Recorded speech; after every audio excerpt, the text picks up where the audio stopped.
muerde. Muy bien. ¿Y esto de qué fue? Voy a intentar que todos me estáis viendo, la mayoría. Bueno, luz a un mundo en oscuridad.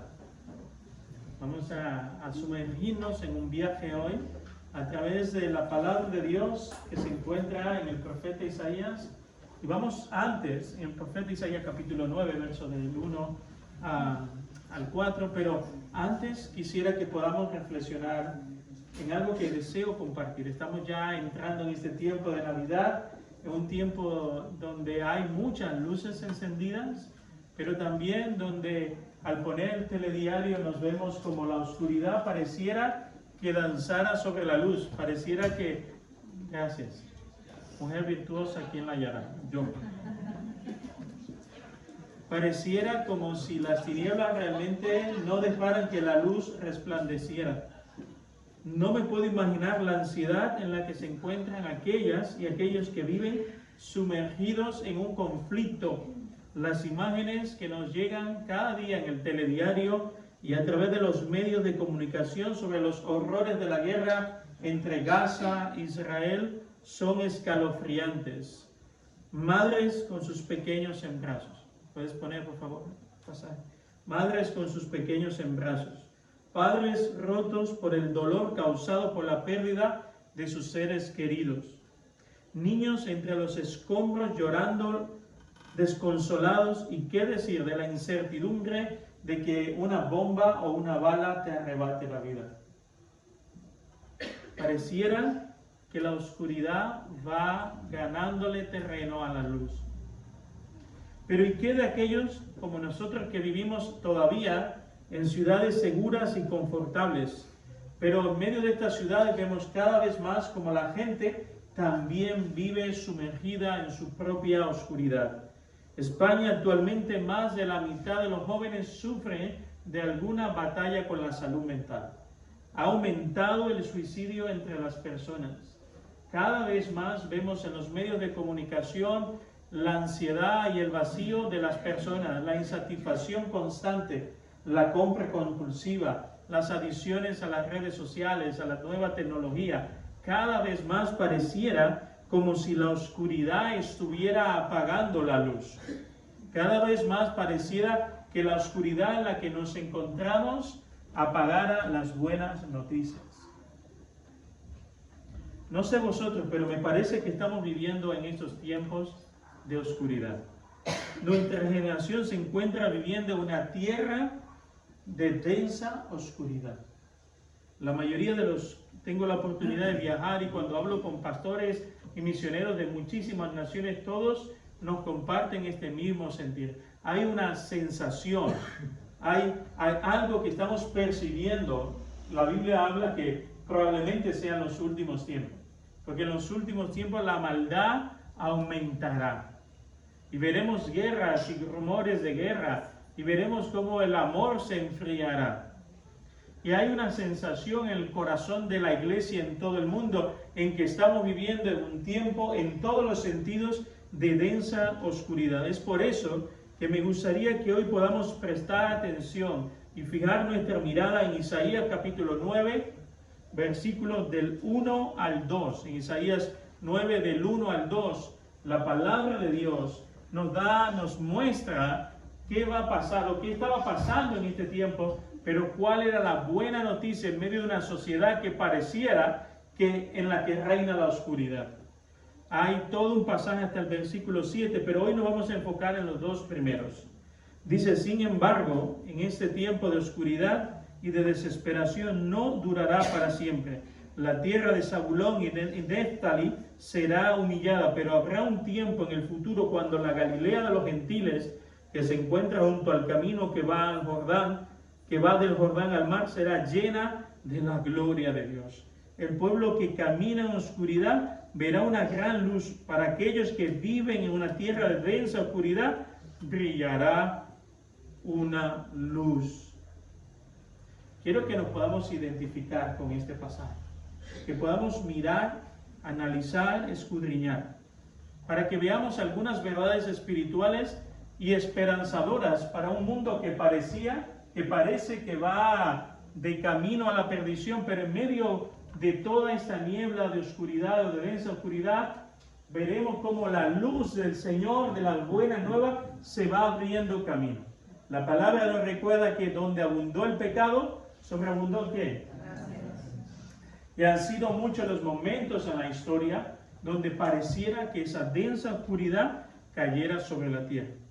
En tiempo del profeta Isaías, la tierra de Neftali era el norte de Galilea, también conocida como la Alta Galilea. La tribu de Zabulón se ubicaba en el sur de Galilea o la Baja Galilea. Esta región por varios años se vio sumergida en un fuerte conflicto bélico con los vecinos que les rodeaban. En el libro de Segunda de Reyes, capítulo 15, versículo 29, nos narra cómo Dios, por causa del pecado de la nación, envía a un rey asirio y deporta, lleva consigo a gran parte de los habitantes de estas tribus. Son masacrados, son humillados, vejados y llevados en cautiverio. Y luego estas ciudades fueron rehabilitadas, rehabilitadas con habitantes de diferentes reinos gentiles, personas que no eran del pueblo judío. Por eso, en el tiempo de Jesús, cuando se hablaba de Galilea y de esa región del norte, era una región menospreciada. Nadie creía que de Nazaret o de esa región saliera nada bueno, porque era la Galilea de los gentiles. Había muchos gentiles viviendo ahí. Había una gran mezcla, un gran mestizaje. Causa de esto era el menosprecio del pueblo de Israel. En tiempo del profeta Isaías, los habitantes de Galilea se encontraban sumergidos en la desesperanza. Vamos a hacer una pausa. Y algo que a veces cuando leemos la Biblia perdemos es no ponernos en la piel de las personas. Pero cuando está hablando de profecía y de todo esto, detrás de esto hay madres, hay hijos, hay niños, hay esposos, hay ancianos. No son objetos, no son un número más entre los miles de muertos que leemos en los libros de jueces. Hay vidas, hay historias. Me encantaría que nos podamos poner en la piel de estas personas. Ellos lo han perdido todo. ¿Te imaginas perder todo? Tu casa, tu trabajo. Aquí tuvimos a una chica inmigrante o refugiada, de Ucrania, que era médico veterinario en su país. Ya me contaba cómo su vida de clase media, estable, con un buen trabajo de toda la vida, cambió de la noche a la mañana. Su hijo mayor estaba en el frente de batalla, no sabía que era de él. Ella estaba en un país extranjero, una lengua extranjera, sin trabajo y viviendo en un centro de refugiados. No tenían nada. Estos habitantes habían perdido todo. Algunos incluso, peor que la vida, era ser llevados cautivos a otro reino. ¿Sabe por qué? Porque trabajarían como ¿quiénes? ¿Como funcionarios públicos? Como esclavos. Lo último en la cadena social. Muchos serían violadas, vejadas, ultrajadas, perderían su identidad. ¿Quiénes eran? Lo perderían todo. Así se encontraba la tierra de Galilea cuando Isaías estaba profetizando. A los ojos del profeta Isaías, la oscuridad se había asentado en el corazón de los habitantes de la Galilea. Sus miradas expresaban dolor y la desesperación en sus corazones. Esto me lleva a pensar en los palestinos de Gaza. ¿Te has puesto alguna vez en la piel de estas imágenes? Es duro, pero hoy día está demostrado, y además me lo explicó un experto en marketing, cómo hoy día los medios de comunicación, las redes sociales te bombardean de noticias constantemente para que tu cerebro no tenga tiempo de reproducir lo que está viendo. Estás comiéndote un sándwich a media mañana y de repente vas pasando, ves niños muertos, ves madres, pero no te paras a pensar. Y mucho menos te pones en la piel de estas personas.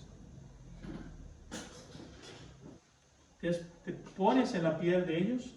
¿De los palestinos que viven en Gaza? ¿O de los judíos que han perdido a sus seres amados en una mañana que no esperaban, que sería una gran fiesta? Para nosotros la Navidad, para ellos el día de Yom Kippur, el día más importante, un día de celebración, de fiesta, de júbilo, de alegría. Y ese día muchas familias fueron destruidas. Algunas lo perdieron todo, al punto de que perdieron sus hijos. Para ellos, esto fue una sombra de muerte. La palabra de Dios nos recuerda que a pesar de todo hay esperanza. El versículo 1 dice, ese tiempo de oscuridad y de desesperación no durará para siempre. Ahora bien, ¿qué es un tiempo de oscuridad y desesperación? Para los primeros destinatarios de esta profecía es evidente que era un periodo de profundo dolor físico, emocional, marcado por la pérdida y la desesperación. ¿Te has encontrado alguna vez en un tiempo de oscuridad así? Yo sí. Es posible que algunos de los que estéis aquí en esta mañana estéis atravesando un tiempo de oscuridad en vuestras vidas. La pérdida de un ser querido, las enfermedades. Es probable que algunos de los que nos estéis viendo por las redes sociales también estén atravesando por un valle de sombra de muerte, en donde en tu alma la angustia se ha apoderado de ti, donde no hay consuelo, donde no hay esperanza, donde hay desilusión. Es por eso que me gustaría que podamos ponerle nombre a este valle. Es importante ponerle nombre, porque a veces sentimos las cosas pero no sabemos ni lo que estamos sintiendo. Solo sentimos dolor, desesperación, pero es importante saber lo que nos está produciendo ese dolor. Una pérdida, un rechazo, el bullying en el instituto, la soledad, el cáncer, el desempleo, una ruptura, una separación, pensamientos suicidas, miedo, desesperanza. Me gustaría que podamos hacer un alto. ¿Qué otra palabra podemos usar para describir nuestro tiempo de oscuridad? Y quiero que podamos compartir entre todos. Vamos a ponerle nombre a ese tiempo. Y quiero que puedas imaginar tu vida a pesar de que vives en un lugar aparentemente seguro, pero también en tu tiempo de oscuridad. Y vamos a ponerle nombre a lo que están viviendo nuestros hermanos en Gaza, nuestros hermanos en Ucrania, nuestros hermanos en Israel. Vamos a ponerle nombre a ese tiempo de oscuridad. Así que por favor, ¿qué otra palabra podemos usar para describir un tiempo de oscuridad en nuestras vidas y desesperación? El cumplimiento de los tiempos. Cumplimiento de los tiempos. Pero algo más hacia nosotros mismos. ¿Dudas? Muy bien. Cuando pasamos por un tiempo de oscuridad es muy normal preguntarnos ¿dónde está Dios? Yo lo he hecho. Porque el dolor, hay varios niveles de dolor. Pero si nos ponemos en la piel de esta gente, si nos ponemos en la piel de los que están sufriendo en medio de la guerra, es muy probable que muchos se pregunten, ¿dónde está Dios? Es muy normal que la duda te embargue en momentos de dolor. ¿Qué más? Impotencia. ¿Cómo? Impotencia. Correcto. Eso es un sentimiento muy profundo. Ese sentimiento de que no puedes hacer nada. Estás sumergido en la oscuridad. Estás bien hondo en un valle. ¿Dónde está Dios? La duda. Y luego viene un profundo sentimiento de impotencia. No puedo hacer nada. ¿Qué más? Angustia. ¿Cuál? Angustia. Angustia. La palabra angustia en hebreo es muy interesante, porque ese es un dolor profundo aquí debajo, aquí en el estómago. Los que hemos vivido, hemos atravesado algún momento de nuestra vida por la ansiedad, sabemos que el lugar donde más se refleja es aquí dentro, en las entrañas. Eso es angustia. ¿Qué más? Depresión. Depresión. Es un tiempo de profunda oscuridad. Una de las características de la depresión es que lo ves todo negro, que crees que no hay salida y que tu situación va a ser para siempre. ¿Qué otra cosa? Miedo. Miedo. Tenemos miedo. Puedo imaginar, cuando he pasado por ese periodo de oscuridad, el miedo a ¿y ahora qué? ¿Cómo voy a salir de esto? ¿O cómo voy a sacar a mi hijo adelante? ¿O cómo voy a sacar a mi familia después de eso? ¿O qué voy a hacer con mi vida? He roto una relación y ahora ¿qué? ¿Mi mundo se ha acabado? ¿Qué más? Vamos a seguir poniéndole nombre. Porque es importante que miremos a la oscuridad de frente y podamos ponerle un nombre, porque luego va a venir una buena noticia para nuestra oscuridad. Falta de perdón. Explícate un poquito mejor, por favor. ¿Qué te cuesta perdonar a la persona que te ha hecho daño? Que te ha llevado a donde estás, a la oscuridad.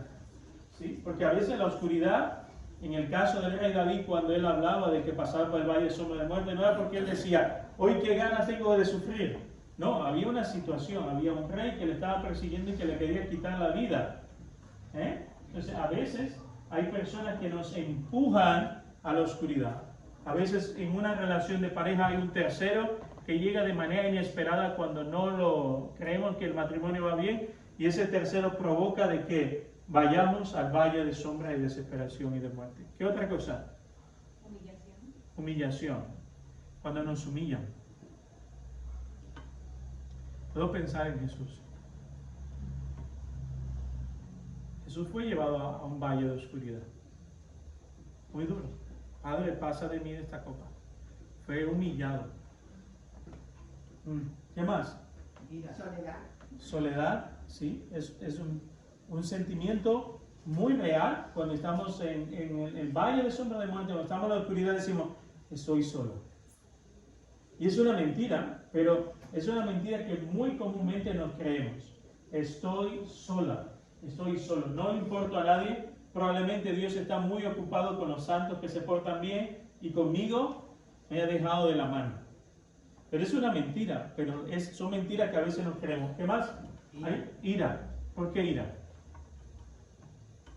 Pienso que si me pongo en la carne propia de ese momento ahí, te da como una rabia que como que quieres arremeter con la gente que ha hecho eso en tu casa. Uh-huh. Y a veces ira también hacia los que le van bien. Lo peor que hay, esa fue mi experiencia, es cuando estás en el valle de sombra de muerte y ves a gente felices y sonriendo, no sé, sientes ira, enojo y un montón de sentimientos. Dios, ¿por qué? Y ese era el profeta Asaf. ¿Por qué a ellos le va bien, a los impíos, y a mí que soy tu hijo me va mal? Hay muchas palabras para describir el valle de sombra de muerte. Hay muchas palabras para describir nuestro periodo de densa oscuridad.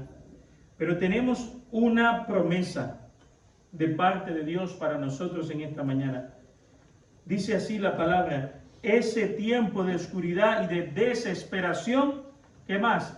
No durará para siempre. Tenemos una promesa de parte de Dios para tu vida en esta mañana, que nuestro tiempo de oscuridad, dolor, incertidumbre y soledad no va a ser para siempre. ¿Lo crees? Amén. ¿Lo crees? Tu desesperanza tiene fecha de caducidad. Tu valle de oscuridad tiene fecha de oscuridad. Se lo dice alguien que lo ha vivido. Y no hay esperanza más profunda cuando estás sumergido en el valle profundo de oscuridad, saber que esa oscuridad, por muy profunda que sea, tiene una fecha de caducidad. No por mí, sino por aquel que te está sosteniendo. Dios ha prometido que tu oscuridad y desesperación no durarán para siempre. Tenemos una promesa, debemos de creerla. Tu desesperación tiene esa fecha, se acabará. Para alguien que ahora mismo se encuentra sumergido en una densa oscuridad emocional, no hay mejor noticia que saber que esta oscuridad va a pasar. Va a pasar. Dios le ha puesto límite a tu dolor. La palabra de Dios nos recuerda que Dios no nos va a probar más allá de ¿qué? De lo que nosotros podamos soportar. Tu dolor tiene una fecha de caducidad. Pero lo que quizás muchos no sabéis es que esta profecía también afecta al mundo espiritual. Aquel que no vemos o palpamos, pero que nos afecta, que es real y que existe. Y además algo importante, nuestra realidad física, lo que vemos con nuestros ojos, es una copia visible de la realidad espiritual. Y esto es una verdad poderosa. Esto es una verdad, pero lo que estamos hoy adorando en el culto solo es un reflejo, es una pequeña copia de lo que está pasando en el mundo espiritual. Los ángeles adorando, los santos de todo tiempo adorando, la iglesia adorando, los arcángeles adorando. Esto es una copia de lo que está pasando en el mundo espiritual. Que es un tiempo entonces de oscuridad y tinieblas en el mundo espiritual. Hemos visto en el mundo físico y le hemos puesto nombre. Ahora vamos a ponerle nombre a lo que está pasando en un mundo en oscuridad en el mundo espiritual. El diccionario bíblico dice que es un periodo, es un tiempo, es un espacio gobernado y donde opera el diablo y sus demonios. En donde el pecado gobierna y donde el ser humano rechaza a Dios. En ese tiempo, en ese lugar, en ese espacio donde las personas rechazan a Dios, el mundo demoníaco opera y gobierna. Eso es un mundo de tinieblas y oscuridad. He tenido la oportunidad de ir a lugares, ciudades. La Biblia nos habla de que hay principados, potestades, hay una jerarquía espiritual. Y no podemos ignorar eso. La Biblia dice, no ignoremos las maquinaciones, las estrategias del enemigo. Yo he ido a ciudades donde tú percibes una carga, una presencia maligna. Ciudad donde no hay iglesia, barrios o lugares aquí en España, donde me han dicho, Marco, hemos intentado por años y años. Los misioneros que vienen se van enfermos, o divorciados, o los echan, o pasan cosas horribles a sus hijos. Es en ese espacio donde opera el maligno. El mundo espiritual es una copia de lo que vemos. Nuestro dolor físico y sufrimiento también viene unido al sufrimiento espiritual y el dolor del alma. En la versión más antigua en griego del Antiguo Testamento, la Septuaginta, me encanta cómo describe el versículo 2 cuando dice densa oscuridad. Dice lo siguiente, una tierra donde la muerte arroja su sombra. Una tierra donde la muerte arroja su sombra. Ese mismo verso nos habla de pueblos, de individuos que viven y caminan en oscuridad, que son arrojados a una tierra de muerte. Cada día miles y millones de personas viven en tinieblas y oscuridad.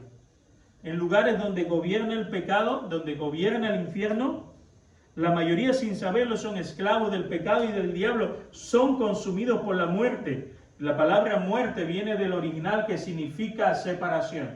Separación del cuerpo, pero también separación de Dios. Miles de millones de personas viven cada día separados de Dios. Génesis capítulo 1 y 2 nos habla de cómo Dios nos creó para que tuviéramos vida y no muerte. Para que viviéramos eternamente.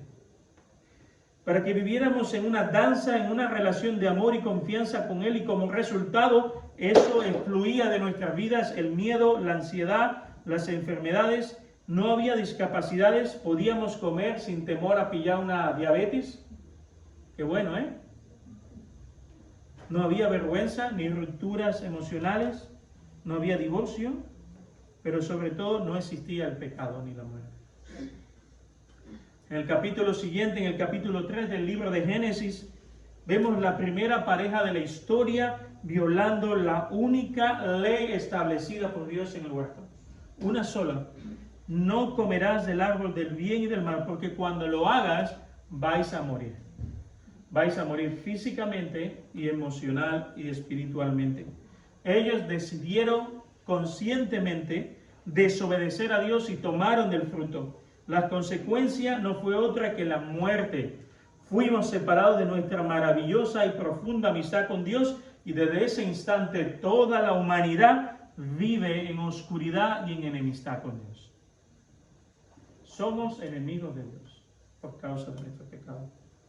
La palabra de Dios dice en Romanos 6:23, pues la paga que nos deja el pecado es la muerte. Toda la humanidad desde Adán hasta nuestros días vive sumergido bajo la sombra de la muerte. Estamos separados de Dios por causa del pecado, y esta muerte afecta nuestra vida aquí en la tierra y también nuestro destino eterno. La profecía de Isaías es una buena noticia en un mundo que es gobernado por las tinieblas. En un mundo en donde pareciera que el maligno está venciendo, en donde hay muerte, donde hay destrucción, donde los hogares se destruyen, donde hay niñas que quieren quitarse los genitales y ser niños, donde hay niños que quieren ser niñas, en medio de un mundo que pareciera que va a la locura, en donde los padres ya no quieren tener hijos y quieren un perro o un gato, en medio de una sociedad que pareciera que las tinieblas, el infierno y el pecado les consumían, en medio de todo eso hay una buena noticia. La palabra de Isaías apunta a un Salvador, a uno que será capaz de librarnos de la sombra de la muerte y del poder del pecado, a uno que vencerá la muerte y se levantará venciendo sobre ella para que nosotros también tengamos vida, a un hombre que nacería para romper la esclavitud del yugo que nos une al pecado y al diablo y que nos lleva a vivir en sombra de muerte. Él apunta a uno que vencería al infierno, a la muerte y expondría a sus enemigos frente a nuestra presencia. Ese es Cristo Jesús. Jesús nos apunta al Salvador, a Cristo. En el Evangelio de Mateo capítulo 4, el evangelista cita esta profecía para señalar el cumplimiento en Cristo. Este niño nacido de mujer que llora entre estiércol y animales y un lugar asqueroso en medio de la pudredumbre humana, nace la esperanza del mundo. Por eso podemos decir que donde abundó el pecado, sobreabundó la luz y la esperanza. Dios amó tanto al mundo que dio a su Hijo, nacido de una virgen, para que nos librara a todos los hombres de nuestros pecados, para que librara los corazones que viven sumergidos en oscuridad. Trae luz a todos los que caminan en tinieblas. Su luz será la fuente que alumbrará el dolor causado por la guerra, la muerte, el hambre y la desesperación. Él dijo de sí mismo: yo soy la luz del mundo. No hay palabra más poderosa que esa. En un mundo que pareciera que el infierno gobierna, yo soy la luz del mundo. Y las tinieblas no apagarán esa luz. Es Jesús quien nos promete un mundo mejor. Y quiero que prestes atención a esto. Un mundo de justicia en donde no habrá más guerras, hambre o enfermedades. No serán los hombres ni los políticos. Ellos tienen muy buenas intenciones, algunos de ellos, pero ellos no van a poder hacerlo. En donde no haya más ansiolíticos ni empresa farmacéutica viviendo a costa de nuestros hijos. En donde la muerte ya no tenga poder sobre nosotros y todos los tanatorios sean cerrados. Un mundo sin huérfanos, sin matrimonios rotos o jóvenes enganchados a las drogas, a los videojuegos. Un mundo sin enfermedades genéticas ni traumas psicológicos. ¿Te gustaría vivir en un mundo así? A mí me encantaría. Jesús promete un futuro lleno de esperanza. No solo para un futuro venidero, sino desde ahora. La mayor desesperación del mundo es vivir sin esperanza. Es levantarte cada mañana y no tener esperanza. Pero los cristianos podemos mirar al futuro que pareciera que se está desgarrando en sí mismo y mirar al futuro y decir: yo sé que mi Redentor vive y que vendrá. Y que en su reino estaré por toda la eternidad. Y allí se acabará todo mi dolor. Apocalipsis 21, versículo del 1 al 8. Jesús fue tan bueno con nosotros que abrió un agujerito en el cielo. Nos abrió un pequeño agujero. Le dijo a Juan: mira por ese agujero. En el tiempo del en el tiempo del apóstol Juan, la iglesia estaba siendo echada a las fieras. Nerón estaba empalando, quemando vivo a los cristianos. Los echaban para que fueran destripados por los leones. Ellos sabían lo que el dolor, el tiempo de oscuridad. Y en medio de eso Jesús aparece revelándose a Juan, al apóstol Juan, y le dice: te voy a dar, como buen cotilla, te voy a dar para que mires. Porque sé que la iglesia en Éfeso, sé que la iglesia en toda Asia Menor está sufriendo. y les voy a mostrar una mirada de lo que os tengo preparado. De aquello que está por venir. De aquello que se acerca. Miren, tengan paciencia, no se desesperen, no tiren la toalla. Yo sé que la oscuridad es dura, yo estuve en el Getsemaní, fui a la cruz del Calvario, pero os tengo una buena noticia. Eso es el Evangelio, la buena noticia. Yo le voy a pedir a Manuel, por favor, que él tiene una voz ahí potente. Léenos en voz alta Apocalipsis 21 del 1 al 8, por favor. Está ahí en la pantalla.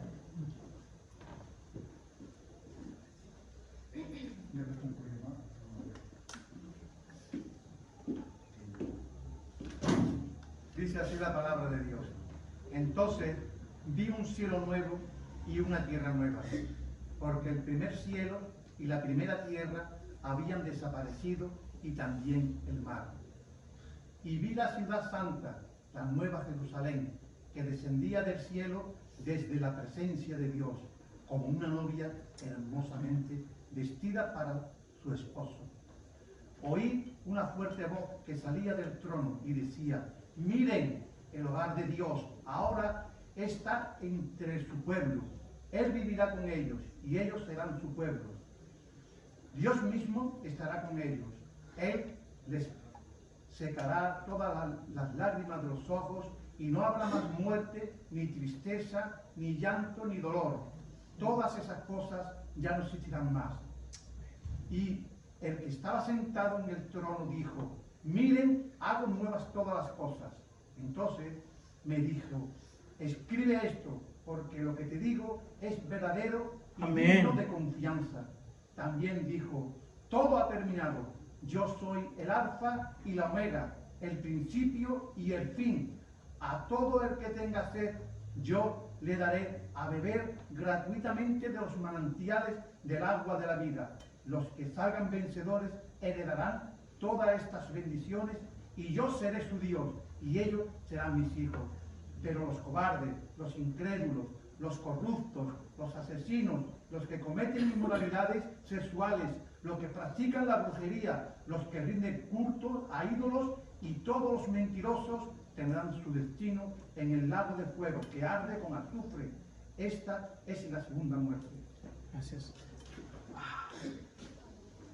Qué esperanza para los que esperamos en Jesús. Qué esperanza que tu diabetes tiene fecha de caducidad. Que tu cáncer no tiene la última palabra. Que el funcionario de migración no es el último en dictaminar lo que él tiene para ti. Que el dueño, el gerente de tu empresa, el CEO de tu compañía no tiene la última palabra. Que el que manipula la bolsa de valores no es el que va a decidir cuál es tu destino. Qué buena noticia para un mundo en tinieblas, en guerra, en confusión, en ataques a la familia, en ataque a los valores, en ataque a la espiritualidad, en ataque a la fe. Qué buena noticia, qué evangelio es este que nos está anunciando que al final de la historia Cristo ha vencido. Y porque Él vive, tú y yo viviremos con Él. Esta es una invitación para cada uno de nosotros hoy. Jesús nos invita a recibirle en nuestros corazones como nuestro Señor y Salvador. La palabra del Señor significa dueño o propietario. Es necesario que Jesús sea el dueño, el propietario, el dueño, el rey de tu vida. Ya no se trata de lo que yo quiero, sino de lo que Cristo quiere por nosotros. Pero también es necesario que Jesús sea tu Salvador, aquel que te salve del castigo eterno por causa de tu pecado. Aquel que te lleve de la mano al lugar, a la casa del Padre, sabiendo que a pesar de que tu recorrido será difícil y en el momento la oscuridad pareciera que venciera, te diré algo: Cristo venció a la oscuridad en la cruz del Calvario.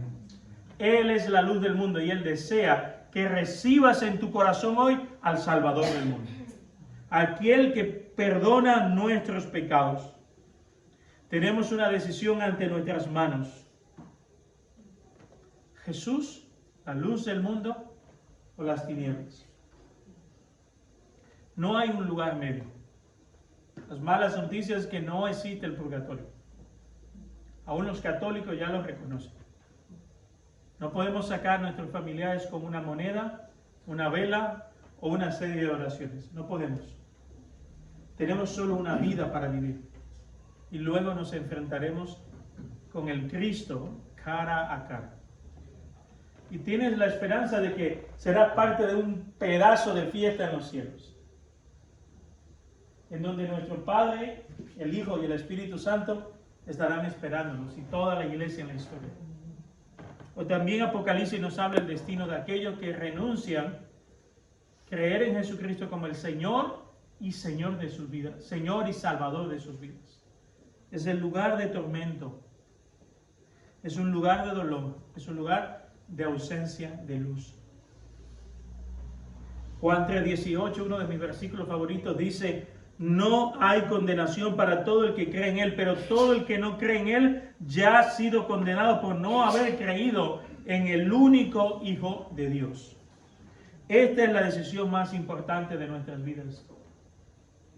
A este mundo que vive en tinieblas, a esta nación que camina en oscuridad por causa de su pecado, a cada individuo que batalla cada mañana a levantarse con sus propias tinieblas y oscuridad, les ha nacido hoy un Salvador, Cristo Jesús. Así que tenemos una mala noticia y una buena noticia. Habrá oscuridad, habrá tinieblas. La muerte escupirá sus tentáculos sobre este mundo, pero tiene fecha de caducidad. Tiene fecha de caducidad. Dios ya le ha puesto freno a tu oscuridad. Dios le ha puesto freno a tu dolor. Dios le ha puesto freno a tu depresión, a tu ansiedad, a tu traición, a tu abandono. Tiene fecha de caducidad. Pero para que recibas esa bendición es necesario que Cristo sea el Señor y Salvador de tu vida. No es para todo el mundo. Es para aquellos que creamos en que Cristo ha venido para que tengamos vida y vida abundante. Quisiera terminar orando y pedirle a Álvaro y a Adriana. Hay un himno que me encanta. Me encantaría que mientras ellos lo cantan ahí, los que se lo saben lo puedan continuar. Y los que no, cierran tus ojos y adora al Señor. Que habla de que a este mundo perdido, Cristo le ha nacido. Este mundo no necesita más dinero. Este mundo no necesita más vacunas. Este mundo necesita a Jesús. Así que en este tiempo de Navidad yo te invito a que compartas con tus amigos, tu familia, con tus enemigos, con los que te atacan o te avergüenzan. A todos ellos, llévale las buenas noticias de que Cristo les ama y les quiere salvar de su condición. Vamos a orar juntos. Señor, te damos gracias por esta mañana. Gracias, Señor Jesús, porque muchas veces las tinieblas y la oscuridad nos roban el gozo, la alegría, nos roban las ganas de vivir. Pero qué buena noticia es que tú has vencido al mundo de las tinieblas. Qué buena noticia que tú le has puesto a nuestro sufrimiento fecha de caducidad. Qué buena noticia saber que aunque ahora mismo algunos de los que están en esta mañana aquí o nos están viendo en las redes sociales estén atravesando por el valle de sombra de muerte, ellos puedan mirar al futuro con esperanza, sabiendo que Cristo ha puesto fecha a su dolor. Que Cristo venció a la muerte, venció la vergüenza, venció al enemigo y expuso a todos sus enemigos en la cruz del Calvario, venciendo sobre la muerte para que nosotros vivamos en esperanza. Señor, que esa esperanza reine en nuestros corazones. Y si alguno todavía no ha abierto su vida a ti y está metida o metido en un mundo de oscuridad, ahora en el nombre de Cristo, abre sus ojos, Señor, para que puedan ver el Evangelio de Cristo y puedan experimentar la gracia de Cristo y la luz de Cristo en sus corazones. En el nombre de Jesús. Amén. Amén.